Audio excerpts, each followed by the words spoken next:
Hi, good morning everyone. So thank you for taking the time to attend to my presentation today. So before moving on to the presentation proper, allow me to just briefly introduce myself and who are we. So Group IB is roughly 2 decades old, and within the first decade, we actually had a focus on our services, and we expanded on the services which we provide. And in the second decade, that's where we move on towards developing of our products, our services, and to do international expansion as well. So currently, our global headquarters is in Singapore, and it was from back in 2019, and over the years we have expanded into multiple regions as well, such as the Netherlands and Dubai and a few other countries. And also some overview regarding our company. So across our history, we had over 1,300 successful investigations done in relation to cybercrime, and we have over 600 employees worldwide. So we also have a very strong partnership with Interpol and Europol for our international investigations as well, and some of them were published publicly as well also. As for our technology stack, we have 6 pillars of products and services which we offer. So our products and services were actually designed to collaborate with one another. So the data from one product and service actually is shared with one another to help support each other. And an overview regarding the services portfolio which we offer. We have a multiple different services depending on your needs. So such as red teaming, compromise assessments, incident response, or digital forensics services. And for today, my presentation will actually be based on one of the incident response cases which we did last year. So once again, my name is Ren Jie. I'm an incident response and digital forensics analyst in Singapore.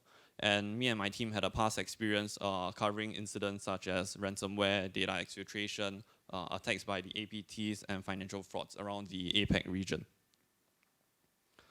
So for today's presentation, I'm here to share with everyone one of a case study which we did involving the money mules and a cash out attack which a bank has faced, resulting in monetary loss. And some back history regarding the situation prior to them hiring us for the investigation.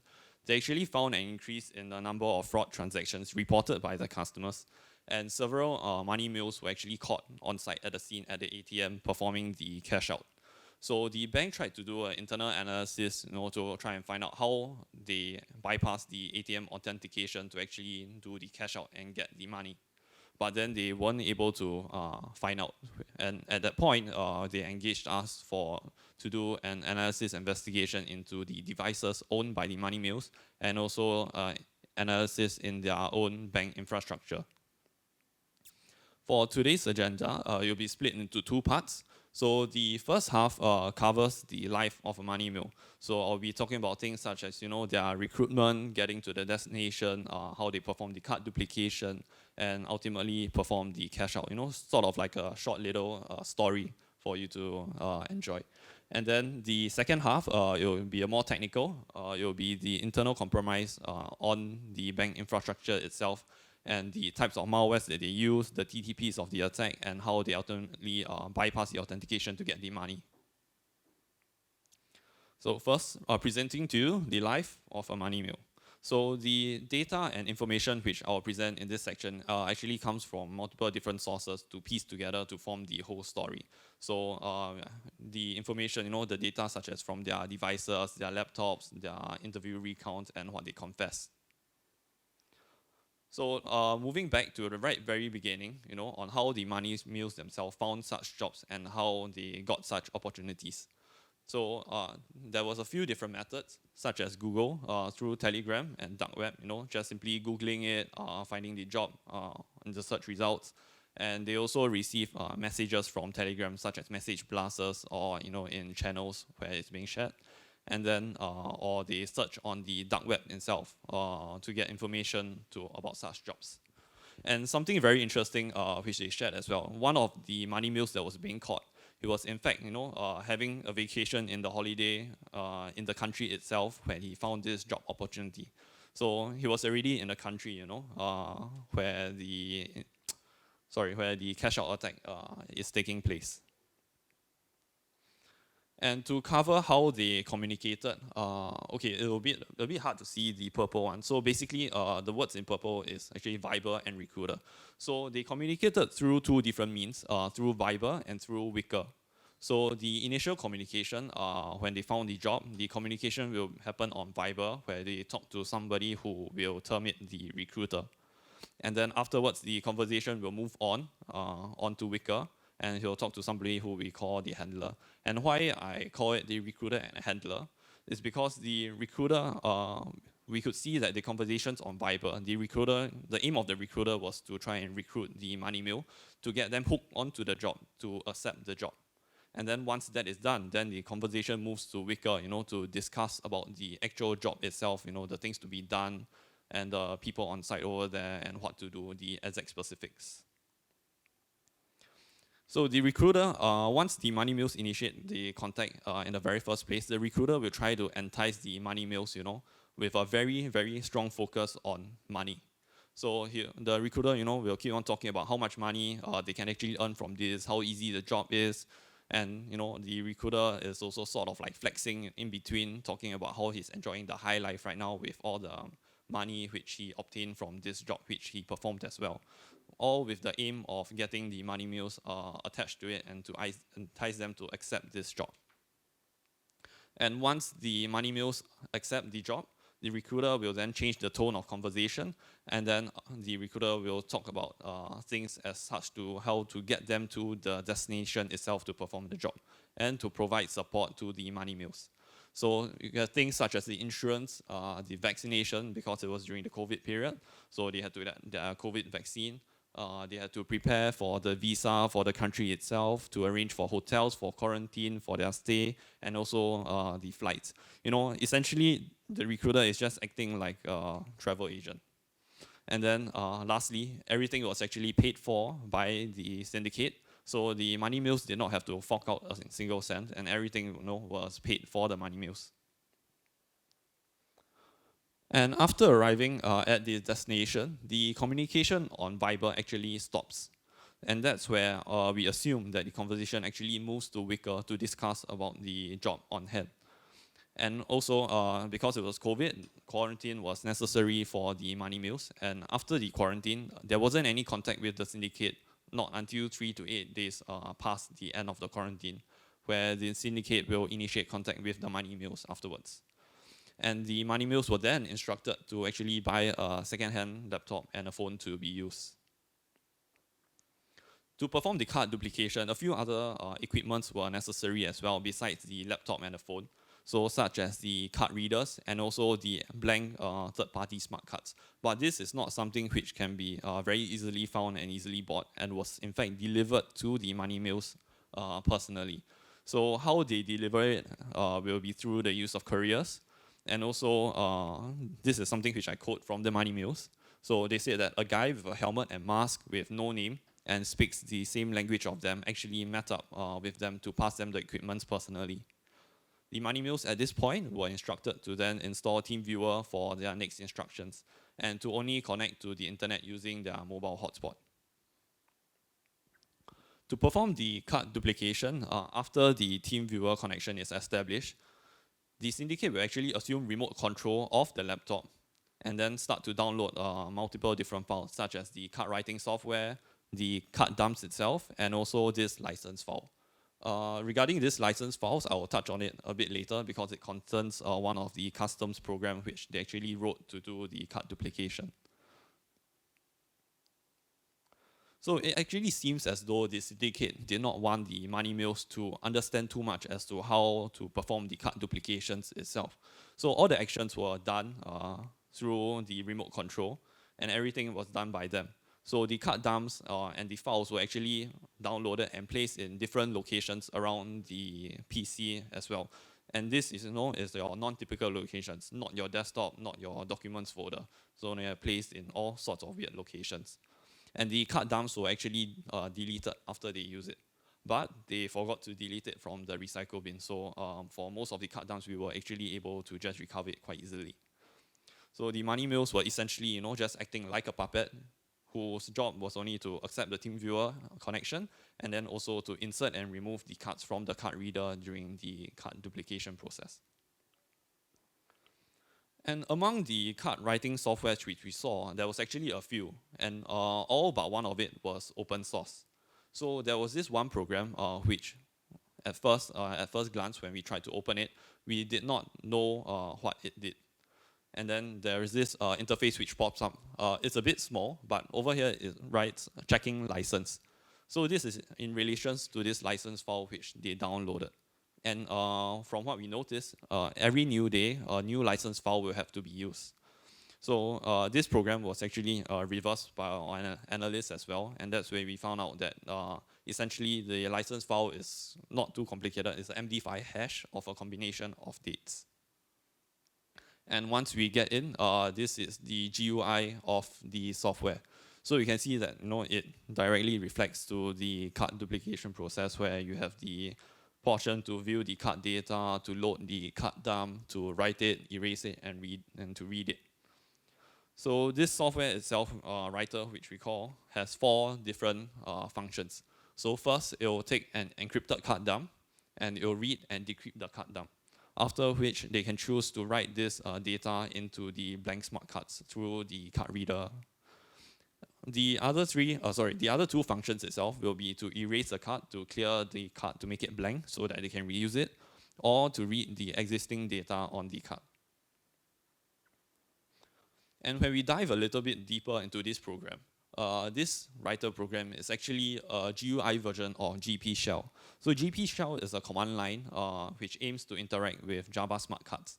And on the screenshot over here, it's actually an example of the types of commands that GP shell uses, so just how it looks like. And something very interesting, which we found out at that point when we did the reverse engineering of the program, is that during the card writing process, one of the steps taken is actually to check the bin number of the card itself based on a hard-coded list. For those who are not aware, the bin number of a card is actually the front portion of the card, which allows you to identify the bank and also the type of card which the bank issues to you. So based on this, we could actually identify, this attack, or at least this software, was intended to be used for multiple banks in different countries. So after the duplication process is done, let's move on to the cashing out process. So the money mules were instructed to go around the ATMs in the less secluded areas and to actually take pictures of the ATM and the surroundings to get a better understanding of the area. So this guy with a helmet and mask with no name also personally taught one of the money mules how to operate the ATM. And during the cash out process, the money mules followed the instructions given on the call with the syndicate. So they were actually on call with the syndicate, live and talking and communicating with them throughout their time at the ATM to do the cash out. So occasionally they will change to live video to actually show the screen to the money mules, to the syndicate, or to actually take picture of what they are seeing and to send it over to the syndicate as well. Whenever somebody walks nearby them or walks into the ATM to use it, like a public person, the money mules will then walk away temporarily and then return soon after when there's nobody around. And finally, to cash out, they actually physically cash out the money, and they also transferred the funds to external accounts. And from what they report, they said that the success rates when they performed the cash out was also extremely low. Most of it failed. And if they didn't press the correct keys throughout the process, or if they weren't fast enough, the transaction will actually fail and the card cannot be reused anymore. So with this actually concludes my story into the life of a money mule, and I hope you actually found it quite interesting.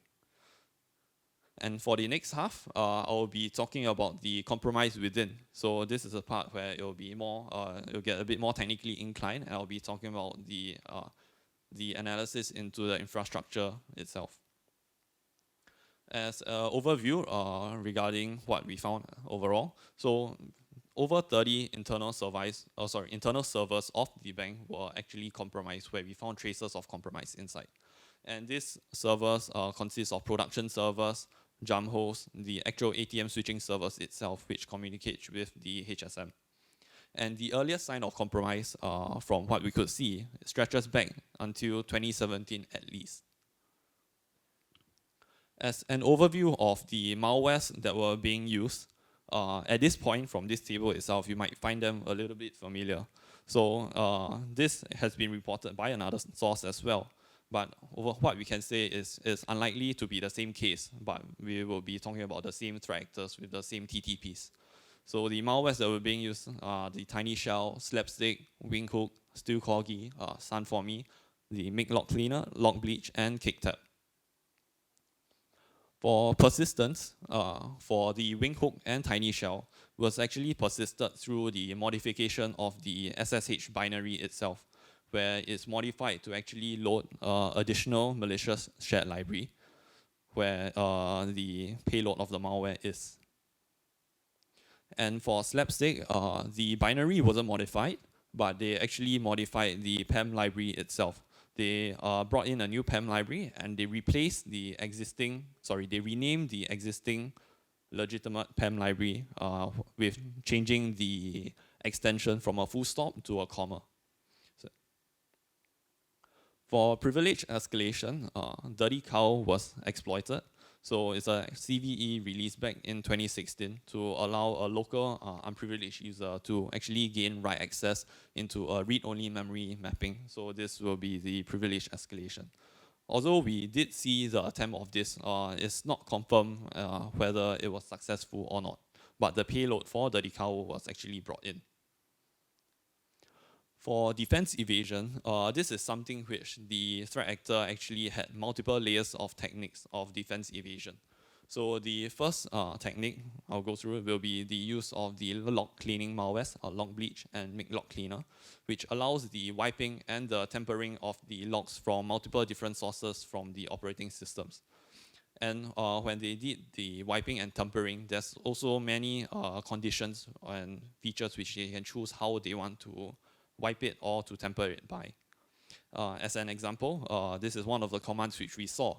So this is for Lock Bleach, where they actually remove the logs based on the filter of the IP address. So any log with any mentions of the IP address which they specified within the time range of 999 seconds will actually be removed. Another technique which they use will be the use of the encoding technique to UU encode their payloads. So at the start, what they will do is first they will create and move to a new directory where they will drop the payloads. Next, they will write a Perl script which is named UDE. And so this Perl script is actually designed to UU decode the UU encoded payload. Next, they will drop the UU encoded payload file in, they'll write it in, and they'll execute the Perl script to UU decode the payload.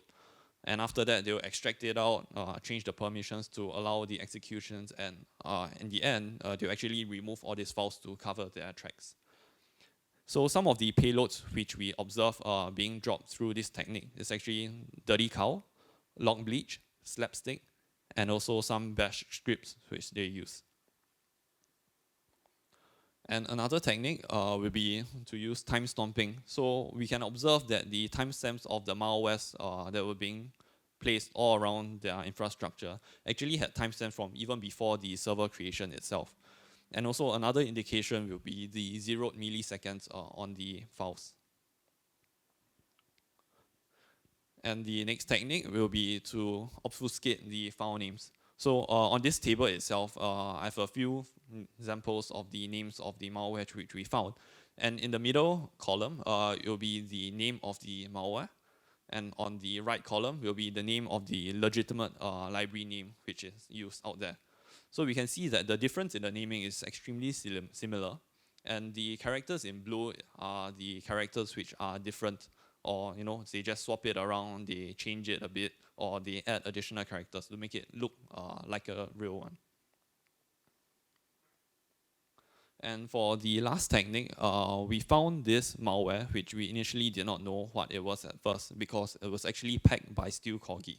So for Steel Corgi, we managed to retrieve the decryption key which was stored as an environment variable, which allows us to decrypt this piece of malware. And that's when we found out that it was the Sun for Me malware.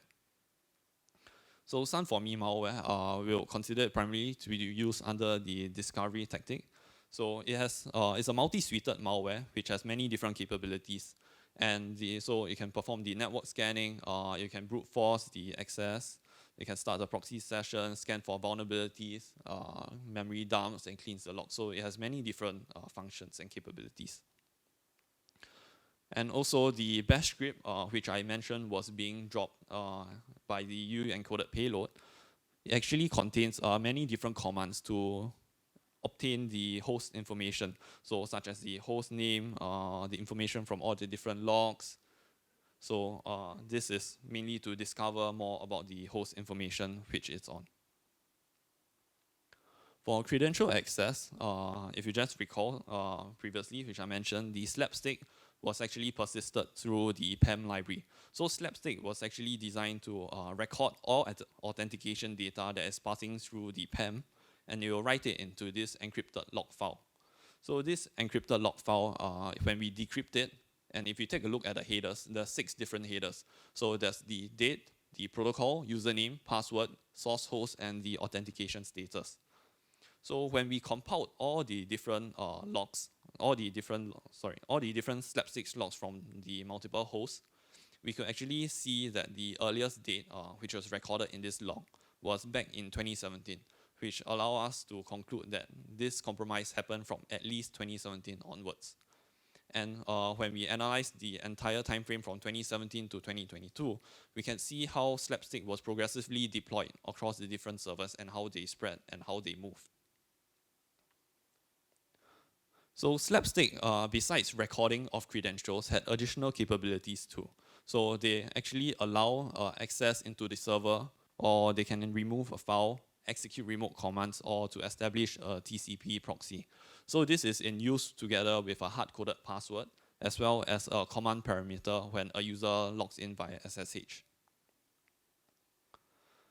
And over here, this screenshot is actually from one of the logs, slapstick logs.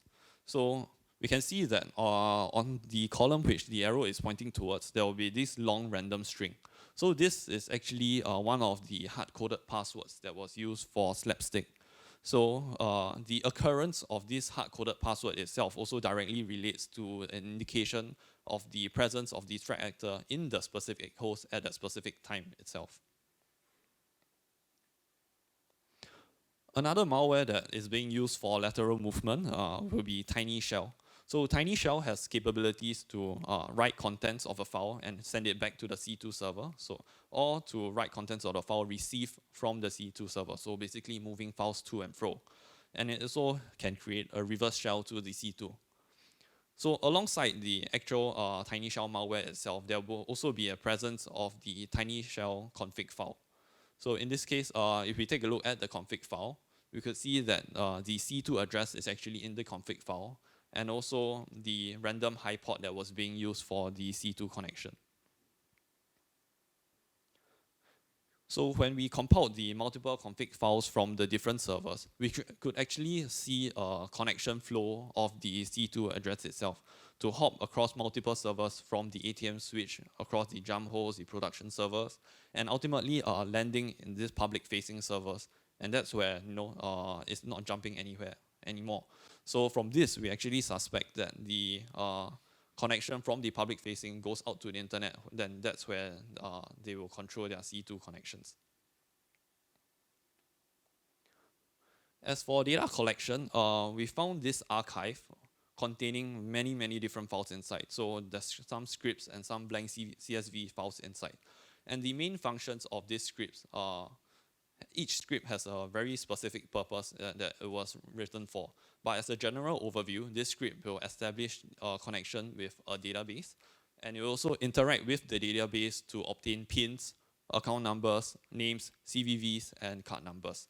And the empty CSV files were supposedly supposed to contain the data which they collected. But at our point of collection, the CSV files were empty. So another script was also to create a compressed UU encoded file for the data that was being collected. And the last script will be to remove traces of itself, to prevent it from being found out. For data exfiltration, we saw the use of SCP to move the files. So we saw the use of SCP on the server, which we found the previous data collection script, which is this one. And that's where we assume that they actually use this to actually move files from the host where they collected the data outwards. And for impact, it will be the rootkit cake tab. And it's a loadable kernel module, which was named IPstat. And it hooks onto 4 different system calls or functions. So for the first one, it will be syswrite. It receives, they'll take in or read in the data that is being sent through, and it will match it based on a set of conditions. And if it matches these conditions, it will modify the buffer, and it will also increment this counter. And for the next hook, it will be on the sysdelete module. It will be the prevention of the removal of itself, which is IPstat. And for sysmake directory, if the directory contains this specific string along with a command parameter, it will then perform a certain function. And the last one, for field directory, is actually prevent the output of IPstat to be shown. So in your typical Linux command where you view ls, IPstat won't be shown even if you're at that directory. To expand a little bit more on the command parameters for sysmake directory, so along with this hard-coded string, if there is 3 different types of commands we can give, so the command R, S, or no command. So R will actually set the counter for syswrite to 0, S will print out the current counter value, and no command will actually hook onto this sysdelete module, so to run it again. As a simple diagram on how ultimately CakeTab will affect the, to allow the ATM cache out attack to be successful. So in a typical ATM usage, the ATM switch will actually communicate with the HSM. So it will send out a request for verification of sorts. And the HSM will then reply, whether it's pass or fail, and send it back to the ATM. So in this case, CakeTab will intercept all the information that is being sent from the application towards the HSM. And if it matches a certain set of conditions for the fraud transactions, we'll actually modify the request to allow the HSM to reply with a pass message with a valid response. And then this valid response ultimately will allow the fraud transactions to be going through. So this is how they bypass the authentication checks to allow the cache out process. So something I wanted to share also is throughout this investigation, the initial analysis actually started from a select few of servers. So we didn't straight away analyze their entire infrastructure itself. So we had a few key servers which we analyzed. And that's where we actually found that the IOCs on these few servers were actually very similar to one another. And that's when we realized that we can actually start writing the Yara rules based on what we saw, and to actually allow the bank to do infrastructure-wide Yara scan across their infrastructure to determine where we could see such traces of the IOCs across their infrastructure. So this will allow us to efficiently identify how big or how widespread the compromise was. So to conclude the second half of this presentation, we could see that there was a sophisticated use of many different malwares for different purposes, and there were many different techniques to ensure persistence and evasion to allow them to stay within the network since 2017. And there was also a very long dwell time between the first sign of compromise back in 2017 and ultimately performing the cache out attack last year.